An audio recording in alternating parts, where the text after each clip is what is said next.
तीन तरह का जल शिव को समर्पित होता है और वो तीनों तरह के जल का अलग अलग भाव है हमारा।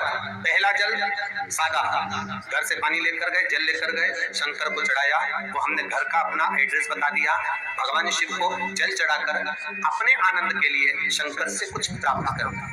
दूसरा जल, जल के कलश में थोड़ा सा इत्र डालकर शंकर को जब समर्पित करते हैं तो महाराज घर में अगर कोई व्यक्ति बहुत रोगीला है, बहुत रोगीला, एक शिव महापुराण में, स्कंद पुराण में, नर्मदा पुराण में, भविष्य पुराण में, अग्नि पुराण में, नारद पुराण में, बरहा पुराण में, वामन पुराण में जितनी चीजें लिखी गई है, एक एक प्रैक्टिकल कर देखो। तो शिव महापुराण, स्कंद पुराण का ये भाव याद करिए कि एक लोटे पानी में इत्र मिलाकर, जल में इत्र मिलाकर, बहुत रोगीला व्यक्ति, बहुत बीमार व्यक्ति है, एक लोटा पानी उसका हाथ का स्पर्श कराकर शंकर को चढ़ाना प्रारंभ कर दीजिए। महाराज केवल 5 या 7 दिन चढ़ा और वो 7 दिन के बाद में उस बीमार व्यक्ति का क्रम देखिए कि उसमें कितना आराम लगा है।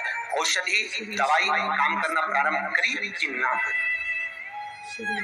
केवल इत्र समर्पित, इत्र का जल। तो पहला जल सादा, दूसरा जल है इत्र का, और महाराज तीसरा जल जो शिव महापुराण के अंतर्गत कहा गया है बेल पत्र का जल।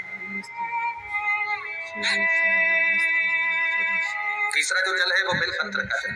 बेलपत्र का जल कैसा? तो महाराज शिव महापुराण की कथा कहती है कि जल के पात्र में एक बेलपत्र अंदर डालकर उस जल के पात्र को ले जाकर शिव को समर्पित करना, अर्थात अपनी मन की कामना भगवान शंकर से कह देना, केवल बेलपत्र के माध्यम। बोलना नहीं है हमको कुछ, हमें कुछ कहना नहीं है। 3 तरह का जल का जो व्याख्यान वर्णन किया गया, एक सादा जल जो भगवान को कहा, आपने अपना एड्रेस बता दिया, आपने अपने मन का भाव बता दिया। इत्र का जो जल चढ़ाया गया वो केवल रोग मुक्ति के लिए चढ़ाया गया। और तीसरा बेलपत्र, अगर उस जल में एक बेलपत्र भी पड़ी हुई है और वो बेलपत्र पड़ा हुआ जल आप जिस भाव से चढ़ा रहे हो, जिस कामना से चढ़ा रहे हो, शंकर वो कामना आपकी पूर्ण कर दे। हमें उम्मीद है। श्री शिवाय नमस्तुभ्यं, श्री शिवाय नमस्तुभ्यं, हर हर महादेव।